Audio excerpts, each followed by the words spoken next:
அஸ்ஸலாமு அலைக்கும் வரஹ்மத்துல்லாஹி வபரகாத்துஹு. அல்ஹம்துலில்லாஹி ரபில் ஆலமீன். வஸ்ஸலாத்து வஸ்ஸலாம் அலா அஸ்ரஃபில் அம்பியாய் முர்சலீன் நபியனா முஹம்மத் வ ஆலிஹி வசாபிஹி அஜ்மயீன். அம்மாபாத். கண்ணியத்துக்குரிய எல்லாம் வல்ல அல்லாஹு ஜல்லசானு தாலாவின் நல்லடியார்களே, அன்புக்குரிய சகோதர சகோதரிகளே, பிரமத அன்பர்களே, உங்கள் அனைவரின் மீதும் அந்த ஏக இறைவனின் சாந்தியும் சமாதானமும் என்றென்றும் நிலவ பிரார்த்திப்பதோடு நான் சங்கை அப்துல் அஜீஸ். அல்லாஹ்வுடைய அருளால் அனைவரும் மிக நலமாக இருப்பீர்கள் என்று நம்புகிறேன். அல்ஹம்துலில்லாஹ். எல்லா புகழும் அல்லாஹ்வுக்கே. இது இஸ்லாமிய வரலாற்று ஆவணங்கள் என்ற தொடர் புதிய காணொலியில் புதிய தொடக்கத்தில் புதிய தலைப்பில் தொடங்கப்பட்ட இந்த தலைப்பில் இதற்கு முன்பு முதலாவது காணொலி ஒன்று, சைத்தானால் தீண்டப்படாத இருவர் மட்டும்தான் என்பதை முதல் காணொலியாக பதிவு செஞ்சுருக்கிறோம். இது ரெண்டாவது காணொலி. தொட்டில் குழந்தையாக இருக்கும்போதே பேசிய 3 பேர். அல்லாஹ்வின் தூதர் ஸல்லல்லாஹு அலைஹி வஸல்லம் அறிவுறுத்திய ஒரு செய்தி. அதை தான் இப்போ இந்த காணொலியில் பார்க்க இருக்கிறோம்.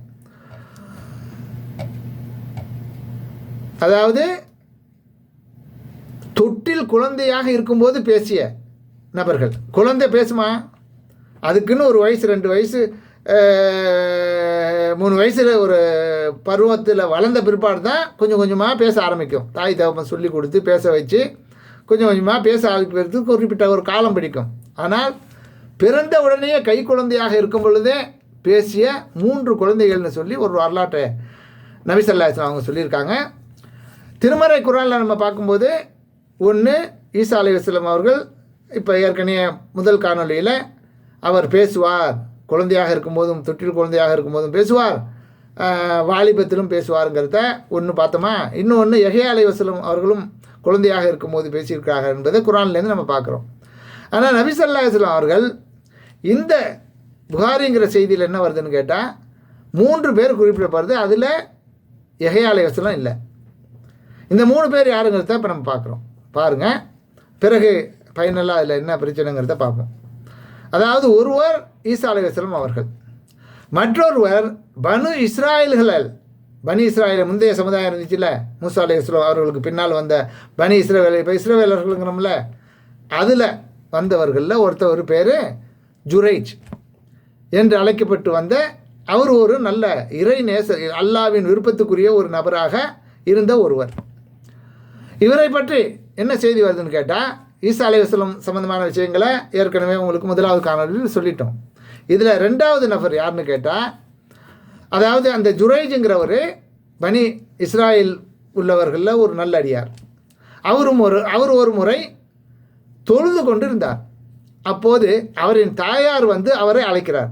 எப்போ அவர் தொழுதுகிட்டு இருக்கிறாரு, அந்த நேரத்தில் அவங்க அம்மா அவரை பேரை சொல்லி கூப்பிட்றாங்க. அப்போ அதை செவியிட்டு அவர் தம் மனதுக்குள்ளார நினச்சிக்கிட்டாரு, அவருக்கு நான் பதிலளிப்பதா தொழுவதா என்று நினைத்து கொண்டு என்ன அவர் பதில் அளிக்கலை, தொழுதுகிட்டு இருந்துட்டார். இதனால் கோபம் அடைந்த அவருடைய தாய் என்ன பண்ணுறாங்கன்னு கேட்டால், அல்லாஹ்ட்ட பிரார்த்தனை பண்ணுறாங்க, இறைவா, இவனை விபச்சாரிகளின் முகங்களில் விழிக்க செய்யாமல் மரணிக்க செய்யாதே என்று கூறிவிட்டாராம். அவங்க அம்மா கூப்பிட்டதுக்கு கண்ணால் பார்க்குறாங்க, மகன் தொழுதுகிட்டு இருக்காரு, மகன் பேரை சொல்லி கூப்பிட்றாங்க, அவர் பதில் சொல்லலை, தொழுகையை கண்டினியூ பண்ணிக்கிட்டு இருக்காரு. இதனால் கோபம் அடைஞ்சு அவங்க அம்மா என்ன சொன்னாங்களாம், அல்லாஹ்ட்ட பிரார்த்தனை பண்ணாங்களாம், இவனை ஒரு விபச்சாரி முகத்தில் விழிக்க செஞ்சு அவன் மூலமாக தப்பும் தவறுமாக நடக்க செஞ்சு ஒரு கெட்ட பேரை எடுக்காமல் நீ இவனை மரணிக்க செய்யக்கூடாது அப்படின்னு அல்லாஹ்ட்ட சாபம் விட்டாங்களா. இப்படி இருக்குது. ஒரு முறை ஜுரைஜ் என்ன பண்ணார், தம் ஆசிரமத்தில் இருந்தபோது அவரிடம் ஒரு பெண் தன்னுடன் தகாத உறவு கொள்ளும்படி, அதாவது விபச்சாரத்துக்கு அழைக்கிறார். அதற்கு அவர் மறுத்துவிட்டார். நான் அல்லாஹ்வை அஞ்சக்கூடிய ஒரு அடியான், இறை அடியான், நான் இந்த தப்பான காரியத்தில் ஈடுபட மாட்டேன் அப்படின்னு மறுத்துட்டாராம். எனவே அவரை பழி வாங்குவதற்காக இந்த ஜுரைஜ் என்பவரை தன்னுடைய ஆசைக்கு இணங்காததனால், மறுத்துவிட்டதனால் அவரை பழிவாங்க வேண்டும் என்பதற்காக ஒரு ஆட்டு இடையனிடம் சென்று அவனை தன் வசப்படுத்தி அவனுடன் உடலுறவு கொண்டு விபச்சாரம் செய்து ஒரு குழந்தையை பெற்றெடுத்தார். ஆசைக்கு வான்னு இவரை கூப்பிடும் போது இவங்க மறுத்துட்டாங்க. இவ போய் என்ன பண்ணுறா, ஒரு ஆடு மேய்க்கிற இடையனோட அவனை மயக்கி அவனோட குடும்பம் இல்லறம் நடத்தி குழந்தைய கயிற்றில் பெற்றுக்கொண்டு பெற்றெடுத்து விட்டான். பிறகு ஊர் மக்கள்கிட்ட என்ன சொல்கிறாலாம், இது ஜுரேஜிக்கு பிறந்தது தான் என்று மக்களிடம் சொன்னார். அவருக்கு பிறந்த குழந்தை தான் அப்படின்னு மக்கள்கிட்ட பொய்யாக சொல்கிறார். உடனே மக்கள் ஜுரேஜிடம் சென்று அவரின் ஆசிரமத்தை, ஆசிரமம்னு சொல்கிறது அவர் இறை இல்லை மாதிரி அவர் வணங்கி நல்ல விவாதத்தில் இருக்கக்கூடிய ஒரு அவருடைய வீடுன்னு வச்சுக்கோங்களேன், அல்லது பள்ளிவாசல்னு வச்சுக்கோங்க, நான் ஆசிரமம்னு அவங்க சொல்லுவாங்க மாற்று மதத்தவர். அப்போ அந்த மக்கள் எல்லாம் இதை கேள்விப்பட்ட உடனே அவருடைய ஆசிரமத்தை, அவருடைய இல்லத்தை என்ன இடித்து என்ன பண்ணிட்டாங்க, காலி பண்ணிவிட்டு அவங்கள வெளியே தள்ளி என்ன மக்கள் எல்லாம் பயங்கரமாக திட்டுறாங்க, ஏசுகிறாங்க, பேசுகிறாங்க. உடனே ஜுரேஜ் அவர்கள் என்ன பண்ணுறாங்கன்னு கேட்டால் உழு செய்து விட்டு பிறகு தொழுது விட்டு அதன் பிறகு அந்த குழந்தையிடம், எந்த குழந்தையை பெற்று எடுத்துகிட்டு வந்து இவர் மூலமாக பிறந்த குழந்தை தான் அவர் சொல்கிறாலோ அந்த குழந்தைகிட்ட போய் என்ன பண்ணுறாங்க, அந்த குழந்தையிடம் சென்று குழந்தையை உன் தந்தை யார் என்று கேட்டார்கள். யார்? ஜுரேஜ் அவர்கள் அந்த குழந்தைகிட்டே கேட்குறாங்க, உங்கள் அம்மான்ட்டு அந்த மாதிரிலாம் பண்ணிக்கிட்டு இருக்குது, ஏன்னா உன் குழந்தை யாருன்னு நீ சொல்லு அப்படின்னு அவர் போய் அந்த குழந்தைகிட்ட கேட்டாங்களாம். அந்த குழந்தை இப்போ தான் பேசுது. இது ரெண்டாவது. முதல்ல ஈசா அலைஹிஸ்ஸலாம் பேசின குழந்தையாக இருக்கும்போது பேசினாங்கன்னு சொன்னோம் இல்லையா, இந்த குழந்தை ரெண்டாவது குழந்தை. என்ன இந்த குழந்தை என்ன சொல்லுது, அந்த குழந்தை என்ன பண்ணுதுன்னா அந்த ஆடு மேய்க்கிற இடையன்னு அவங்க நிற்கிறான், என்ன அவனை கையை காட்டி என்ன அந்த குழந்தை அந்த இடையனை அடையாளம் காட்டி பேசியது. என்ன பேசியது? அந்த குழந்தை இன்ன இடையான் தான் என்று அந்த இடையனை என்ன பக்கத்தில் நிற்கிற அந்த இடையனை கையை காட்டி இவன் தான் என்னுடைய தகப்பன்னு அந்த குழந்தை சொல்லுது, உண்மையை சொல்லுது. இந்த உண்மையை உணர்ந்து கொண்ட அந்த மக்கள், அங்கே இருக்கக்கூடிய சூழ்ந்திருக்கும் மக்கள், தங்கள் ஆசிரமத்தை நாங்கள் தங்கத்தால் கட்டி தருகிறோம் என்று கூறினார்கள். எங்களை மன்னிச்சிடு, தப்பாக நாங்கள் உன் ஆசிரமத்தில் இடித்து உடச்சி பேச்சை கேட்டு தப்பு பண்ணிட்டோம், எங்களை எல்லாத்தையும் மன்னிச்சிடு, உன்னுடைய ஆசிரமம் நாங்கள் இடித்து தள்ளி காலி பண்ணோமே அந்த ஆசிரமத்தை நாங்கள் தங்கத்தால் கட்டித்தரோம் அப்படின்னு சொல்கிறாங்க. அதற்கு ஜுரேஜ் அவர்கள் இல்லை இல்லை, எனக்கு முதல்ல இருந்தால் போல் களிமண்ணால் கட்டி தந்தாலே போதும் என்று கூறிவிட்டார். அடுத்து இது ரெண்டாவது பேரா. மூன்றாம் அவர் குழந்தையாக இருக்கும்போது பேசின மூணாவது குழந்தை யாருன்னு கேட்டால், அதே பனி இஸ்ரவேலர்களில் ஒரு பெண் தன் மகன் ஒருவனுக்கு பால் கொடுத்து கொண்டிருந்தார், என்ன குழந்தைக்கு. அப்போது அழகும் பொடிவும் மிக்க ஒரு மனிதன் வாகனத்தில் சவாரி செய்த வண்ணம் சென்று கொண்டிருக்கான். உடனே அவள், இறைவா என் மகனை, இந்த குழந்தையை என்ன இந்த போய்கிட்டு இருக்கானே அவனை போல் ஆக்கு, என் மகளை இவனை போல் ஆக்கு என்று அந்த அம்மா பிரார்த்திக்குது, அல்லாட்ட பிரார்த்தனை செய்யுது. உடனே அந்த குழந்தை அப்போ பேசுது, கை குழந்தை, மூணாவது குழந்தையாக இருக்கும்போது பேசிய மூணாவது குழந்தை இருக்க அந்த குழந்தை என்ன பேசுதுன்னு கேட்டால் பிரார்த்தித்த. உடனே அந்த குழந்தை அவளுடைய மார்பை விட்டு சவாரி செய்தவனை நோக்கி, அந்த குழந்தை மார்பகத்தில், அம்மாவுடைய மார்பகத்தில் பால் குடிச்சிக்கிட்டு இருந்துச்சு, அதை விட்டுட்டு முகத்தை அந்த சவாரி செஞ்சு போய்கிட்டு இருக்கானே அவனை நோக்கி, என்ன குழந்தை அவனுடைய மார்பகத்தை விட்டு சவாரி செய்தவனை நோக்கி, இறைவா, அந்த குழந்தை பேசுது அல்லாட்ட, இறைவா இவனை போல் என்னை நீ ஆக்கிவிடாதே என்று கூறியது. பிறகு அப்படி சொல்லிட்டு உடனே திரும்பி அம்மாவுடைய மார்பகத்தில் பால் குடிக்க ஆரம்பிச்சிருச்சு. இந்த இடத்துல நபி அவர்கள் தம் விரலை சூப்புவது போல் தெரிந்தது என்று இந்த ஹதீஸ் அறிவிக்கக்கூடியவர் சொல்லிவிட்டு மேலும் தொடர்கிறாரு. பிறகு அந்த குழந்தை ஒரு அடிமை பெண்ணை கடந்து கொண்டு செல்லப்பட்டது. ஒரு அடிமை பெண்ணை வந்துக்கிட்டு இருக்காங்க, அதையும் தாண்டி அவங்க அம்மா அந்த குழந்தையை தூக்கிட்டு போயிட்டு இருக்காங்க, செல்லப்பட்டு. அப்போது அந்த பெண், இறைவா என் மகனை இந்த அடிமை பெண்ணை போல் ஆக்கிவிடாதே என்று அல்லாட்ட பிரார்த்திச்சாங்களாம். உடனே அந்த குழந்தை பால் குடிச்சிக்கிட்டு இருந்துச்சுல அம்மாவுடைய மார்பகத்திலிருந்து, அந்த குடிக்கிற அந்த குழந்தை மார்பகத்திலிருந்து தன்னுடைய முகத்தை திருப்பி அந்த அடிமை பெண்ணு போய்கிட்டு இருக்குல்ல அந்த பெண்ணை நோக்கி, இறைவா என்னை இவளை போல் நீ ஆக்கு என்று கூறியது.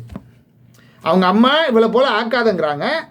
இந்த குழந்தை சொல்லுது இல்லை இல்லை யாரெல்லாம் இந்த பெண்ணை போல் என்னை ஆக்கு அப்படின்னு கூறியது. அந்த பெண் விஷயம் அந்த பெண் அவங்களுடைய அம்மா என்ன வியப்படைந்து ஏன் இப்படி சொல்கிறாய் என்று கேட்டதற்கு அந்த குழந்தை வாகனத்தில் சவாரி செய்தவன் வாகனத்தில் இதுக்கு முன்னாடி சொன்னிய வாகனத்தில் சவாரி செய்து சென்றவன் கொடுங்கோலர்களில் ஒருவன், அவன் நல்லவன் இல்லை, அவனை மாதிரி நீ என்னை ஆக்குன்னு கேட்ட, அதனால் அவனை மாதிரி நீ என்னை ஆக்கிடாதன்னு நான் சொன்னேன். இந்த அடிமை பெண்ணை குறித்து மக்கள் அவதூறாக இந்த அடிமை பெண்ணை குறித்து மக்கள் அவதூறாக இவ திருடி நல்லவன் இல்லை கெட்டவன்னு பேசிக்கிட்டு இருக்காங்க.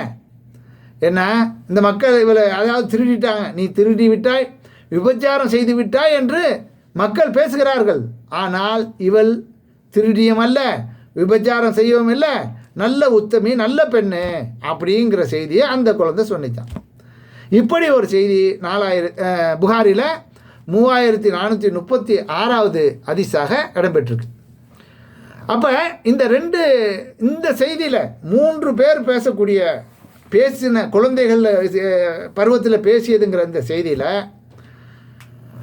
இதில் சிந்திக்கக்கூடிய மக்கள் இது புகாரியில் தான் வந்திருக்குன்னு எல்லாரும் சொல்லுவாங்க. அறிஞர்கள் யாருமே என்ன பண்ண மாட்டாங்க, இதில் சொல்லக்கூடிய செய்தி உண்மையா பொய்யாங்கிறதெல்லாம் அறிவில் ஏற்றி அதுக்குரிய விளக்கத்தை சொல்லுவாங்கன்னெல்லாம் சொல்ல மாட்டாங்க. நான் புகாரில் வந்திருக்கு, என்ன புகாரில் வந்தாலும் அதை அப்படியே எடுத்து சொல்லுவோம், ஒத்துக்கணும் அப்படிம்பாங்க. ஏன்னா அறிஞர் பிஜே அவர்களை தவிர வேறு யாரும் இது போன்ற செய்திகளுக்கு மாற்று கருத்து கூறியதில்லை. அல்லாஹ் அறிஞர் பிஜே அவர்களுக்கு அருள் புரியணும். உண்மையை உள்ளபடி ஒளிவும் அறிவு இல்லாமல் சத்தியத்தை மக்களுக்கு முன்னால் எடுத்து சொல்லக்கூடிய ஒரே அறிஞர் 1400 ஆண்டுகளில் நம்ம பார்க்கக்கூடிய வரலாற்றில் பார்க்கக்கூடிய ஒரே அறிஞர் அது சகோதரர் பிஜே அவர்கள் தான். அல்லாஹ் அவர்களுக்கு அருள் புரியட்டும். இப்போ இதில் நம்ம யோசிக்க வேண்டிய விஷயம் என்னன்னு கேட்டிங்கன்னா, ஈசா அலைஹிஸ்ஸலாம் தெளிவாக குர்ஆனில் இருக்குது, அதை ஹதீஸ்லையும் இருக்குது, அதை வச்சுருங்க. இந்த 2வது சொல்லக்கூடிய குழந்தை ஜுரைஜின்னு சொல்லப்படுது இல்லையா, ஜுரைஜி அவர்களுடைய வரலாற்றில் வரக்கூடிய அந்த குழந்தை, இப்போ யோசித்து பாருங்கள், அவர் தொழுதுகிட்டு இருக்கிறாரு, தப்பாக செஞ்சார். தொழுதுகிட்டு இருக்கும்போது தாயை கூப்பிடுறாங்க. தொழுது முடிச்சுட்டு தானே பதில் சொல்லணும். தொழுதுகிட்டு இருக்கும்போது அவரை கூப்பிட்டதே முதல்ல இந்த அம்மாவுடைய தப்பு. அப்படி இருக்கும்போது அவர் பதில் சொல்லலன்னு அல்லாஹ்கிட்ட முறையிட்டாகலாம், பிரார்த்தனை செஞ்சாகலாம். இவன் விபச்சாரியுடைய குற்றச்சாட்டுக்கு ஆளாகாமல் நீ இவனை சும்மா விடக்கூடாதுன்னு சொன்னாங்களாம், சாபமிட்டிருக்காங்க. இப்படி ஒரு தவறான சாபத்தை அல்லாஹ் ஏற்பானா? அப்படி ஒரு அவங்க வாழ்க்கையில் ஏற்படக்கூடிய ஒரு கெட்ட பெயரை ஏற்படுத்துவானா? யோசிச்சு பாருங்க இல்லையா? அல்லாங்கிறவன் எவ்வளவு அறிவுபூர்வமானவன், எவ்வளவு தெளிவாக சிந்திக்கிறவன், அவனுக்கு தெரியாமல் எந்த ஒன்றும் இந்த உலகத்தில் நடக்காது. அப்போ இவங்க கேட்குறாங்க, இந்த அம்மா அவனை நீ விபச்சாரியுடைய குற்றச்சாட்டுக்கு ஆளாகாமல் விடக்கூடாது. ஏன், என்ன தப்பு பண்ணார் அவர்? எந்த தாயாவது இப்படி கேட்பாங்களா? அப்படி இந்த செய்தியில் வருது. ரைட்டா? இது ஒன்று நல்லா நீங்களே யோசிங்க. இப்படி இந்த மாதிரி அம்மா பைத்தியக்காரத்தனமாக அல்லாஹ்கிட்ட கையேந்துனா அதை ஏற்றுக்கிட்டு அல்லாஹ் அவர் விபச்சாரி குற்றச்சாட்டுக்கு ஆளாக்குவானா? அப்படிங்கிறத நீங்கள் யோசித்து பாருங்கள். அடுத்து 2வதாக சொல்லக்கூடிய செய்தி, அந்த செய்தியில் என்ன வருதுன்னா, இந்த அம்மா பால் கொடுத்துக்கிட்டு இருக்கிறாங்க. ஒரு ஆளை காட்டி இவனை மாதிரி ஒரு ஆள் போயிட்டுருக்காரு, இவர் மாதிரி நீ என் பிள்ளை ஆக்குன்னு அல்லாஹ்கிட்ட கேட்குறாங்க. உடனே அந்த குழந்தை பேசிச்சா, என்ன பேசிச்சு? இவர் மாதிரி ஆக்காதன்னு சொல்லிவிட்டு திரும்பவும் பால் குடிக்குது. அடுத்து அந்த அடிமை பெண்ணு கடந்து போகுது, அதை பார்த்து இவ்வளோ மாதிரி ஆக்கிடாதுன்னு அவங்க அம்மா கேட்குறாங்க அல்லாட்ட. அந்த குழந்தை சொல்லுது, இல்லை இவ்வளோ மாதிரி தான் நீ என்னை ஆக்கணும் அப்படின்னு சொன்னச்சு.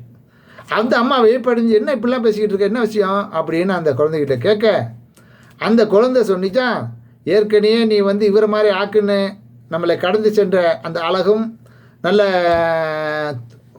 திரதாக்கியமாக போன ஒருத்தனை பார்த்து அவனை மாதிரி ஆக்குன்னு கேட்டியே, அவன் நல்லவன் இல்லை, பெரிய அநியாயக்காரன், அதனால தான் நான் அவனை மாதிரி ஆக்காதுன்னு கேட்டேன்.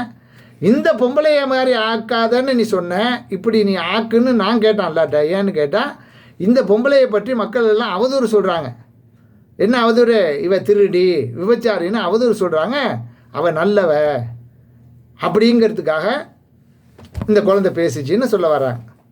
அப்போ இதெல்லாம் வந்து என்ன நிறையா சரி இப்படி உள்ள செய்தி 2-3 குழந்தை பேசினதாக இருக்குது. இதுதான் இதில் இடம்பெறுது. இதில் வந்து எகையாலை வசனம் சம்மந்தமான ஒரு செய்தி இல்லை இந்த ஹதீஸில். இந்த 3 குழந்தை பேசியது சம்மந்தமாக இந்த ஹதீஸில் வருது. அல்லாஹ் ஆலம். இதை உங்களுடைய கவனத்துக்கு வைக்கிறேன். நீங்களே தீர்மானித்து ஒரு நல்ல முடிவை எடுத்துக்கோங்க இன்ஷா அல்லாஹ். நன்றி. தேங்க்ஸ் ஃபார் வாட்சிங்.